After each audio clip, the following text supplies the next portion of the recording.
It's cold and it's been raining for almost a week. Let's do some writing. Hello everyone, I'm Quinn Buckland, author of such books as The Intro Runs the World, Supernatural Pizza, and Dead Man Walking. And today I am doing the Fearless Writer tag. Now, full disclosure, I don't actually remember where I found this from. Because a while back I decided to go through all these writer tags and just write them all down. And I did not write down where I found it.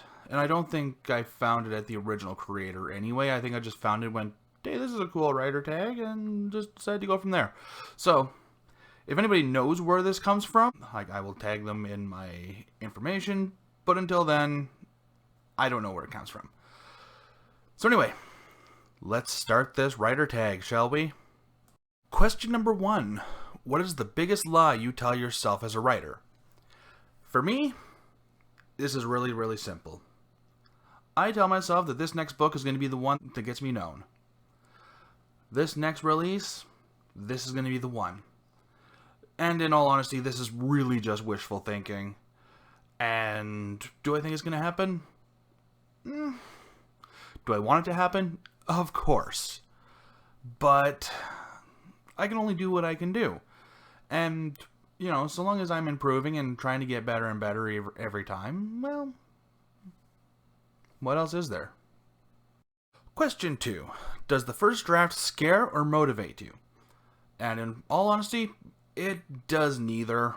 It's honestly just a part of the process. Like, the first draft is bad. It's always bad. And it's something that I have to work on and fix and fix and fix and fix every time, and continue to try and just make every version just that little bit better as I go along. So the first version, it doesn't the first draft, it doesn't motivate me. The idea typically does, but actually writing the first draft, not so much. But it also doesn't scare me. And it doesn't scare me because even when I'm doing like a bigger project, like a bigger book, it doesn't intimidate me because I'm going into this project knowing it's going to be big, it's going to be long, and it's going to take time. So, knowing that going into it, it really helps. Question number 3. What is your number one roadblock while writing? And if I'm being perfectly honest, it's apathy. I love to write. I genuinely love writing. But you know what else I love doing? Nothing. I love just sitting around, not doing much of anything. You know, like I'll read, or I'll game, or I'll watch something. And all the while I'll be going, I really should be writing right now. But at the same time going, I'll get to it later. It's apathy, it's procrastination. Question 4. How do you overcome the obstacle? For me, I just have to tell myself, no, I have to do this, I have to get this done, so let's get this done. And then I get it done. And typically, that it will be my primary motivator. Every day, anytime that I'm not doing something else, like actually important, like any day that I'm not at work, or any day that I don't have any sort of school or anything like that, if I am actively writing, then I am actively writing. And it's probably how I managed to get a full novel done in like a month and a half. Because I focus. I focus everything onto the project and I get it done. And if my focus breaks, I usually have to step back and consider whether or not I actually want to continue doing this, or have to take a step back and go, well, I think I need to rework this a lot. And as much as that sucks, it's actually more of a motivator than anything else, because I'm going, okay, knowing that I have to fix it, I can actually still work with it. So, overcoming the obstacle is mostly just sitting myself down and just being like, no, I have to do this. Question 5. This actually goes in with question 3. At least for me anyway. How do you challenge yourself to get past procrastination? Like I said, I just force myself to sit down and just do it. I just have to do the work. If I do the work, everything else will just come right after that. Easy peasy, no worries. Now, is that to say that I would recommend that for everybody? Well, that depends on what works for all of you as writers. We all kind of have our own little motivators, what ends up working for us. And, well, forcing myself to just sit down and do the work is what works for me. If that works for you, fantastic. That's what you got to do then.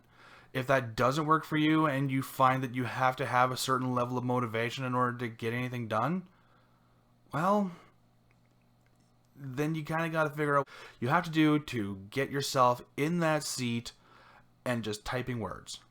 And that's actually another thing that gets me past like procrastination and in turn writer's block at the same time is just type words. Yes, I know that's going to seem really weird and almost a bit of a no-brainer, but if you can type one word, you can type two. If you can type two, you can type four. If you can type four, you can type eight. And then all of a sudden you get some momentum moving, and then the next thing you know, you have 1,500 words down. And then, you know, depending on time and stuff like that and how much you're willing to go forward during just that particular writing sprint, you can get up to 3,000, 4,000 words done. Hell, if you don't have anything else going on and you can get the right momentum going, a person can get 10,000 words done in a day. Now, does that happen to me very often? God, no. No. Usually my momentum is usually broken by my dog asking to go outside. And, you know, having to eat and having to do a bunch of other stuff. But I have hit the 10,000 word mark before. And more than once, but less than a full handful, admittedly. But that's not to say that it can't be done, and that I can't do it again either. So sometimes you just gotta get that momentum going, and then you can just kind of get past the procrastination. You can get that motivator going, and frankly, you'll just feel better for getting those words down. Because, like people always like to say, and hell, I like to say it too. You can fix a bad manuscript, but you can't fix an empty page. 6. How do you grow from failure? By recognizing what you've done wrong and working from there. Like for me, my greatest Achilles heel, my greatest kryptonite so far has been marketing. I've just not been able to wrap my head around how to market properly. And bit by bit, I'm getting there. I think I might have a bit of harder grasp on how to market for this next book release, which I haven't really disclosed a release date. I believe I have mentioned what book it is, but in case not, I'm keeping that a little bit more on the down low for the moment. But we'll get to there. For now, I'm just trying to figure out and learn how to market better than what I have and to grow an author platform more than I have. And just take that time and energy and just put myself into that more. And that's honestly just the best way to learn from failure, is just to realize what you've done wrong, recognize it, admit to it, know it in the pit of your stomach, and learn from it. 7. How do you grow from rejection? This is one that that one's a little bit more on the tough side, mostly because rejection is something that we all have to go through, especially as writers. If we're not being rejected by agents, we're being rejected by readers. If we're not being rejected by readers, we're being rejected by critics. Right? If we're not being rejected by critics, we're being rejected by somebody else. The best way to deal with rejection is to just ignore it. To just not acknowledge it in any shape, way, or form, and just let it be its own thing. You're going to have to deal with it. You're going to have to handle it in your own way. But the best way, at least how I deal with it, is by not acknowledging it. Because, honestly, being rejected is just not really that big of a deal. Number 8. How do you keep moving toward the goal? One step at a time. You can't keep your eye on the finish line. Because if you do that, you're going to become intimidated by just how far that flag is. And trust me, I myself have been in that position more than a few times. More times than I actually really like to talk about. Like, if you're in the writing process, don't think about the publishing. Don't think about cover art. Don't think about anything like that. Think about the writing.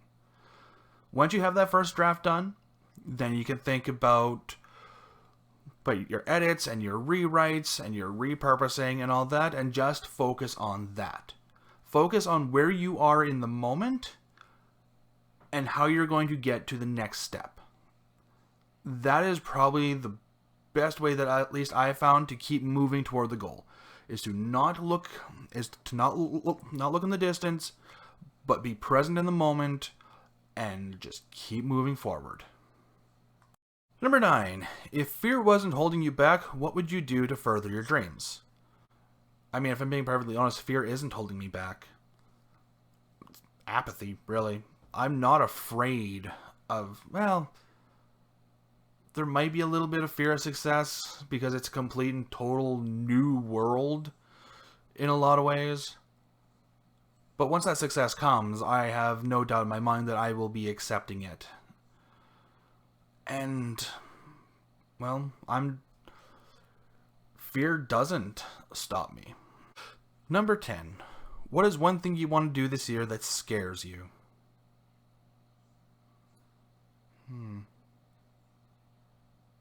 This was a tough one. This one actually took a lot of thought. The thing I want to do this year, like, and I'm talking like from this point for the next 365 days, I want to embrace and acknowledge the positivity in the world. It's so easy to focus on the negative. It's so easy to see the things that are wrong, that are making things harder, that are making things just all that much worse. And I want to acknowledge the good stuff. I don't want to see the negatives in the world anymore. I want to see the good. I want to see and embrace the things that are actually good in the world. And I think that's going to really help in terms of my own personal outlook on things. And I think it'll help, honestly, I think it'll help me keep more focus on my writing. I think it's just going to be a better thing for me all round. So that's the thing that I want to do that scares me. Because I'm so used to seeing things in such a negative light that this actually does kind of scare me, because it is a whole different outlook. It is a whole new world. And this isn't the first time that I've changed my outlook on things, and this isn't the first time I've changed how I view certain things. But it's terrifying every time, especially when you're actively making that choice. But anyway, that's all I got for you guys. This video got kind of heavy. Make sure to like, share, comment, subscribe, you know, all the fun YouTube-y things. And I'll see you later. Actually, you know what? No. I kind of want to have a little bit of a outro tagline. Let's go with, keep writing, everyone.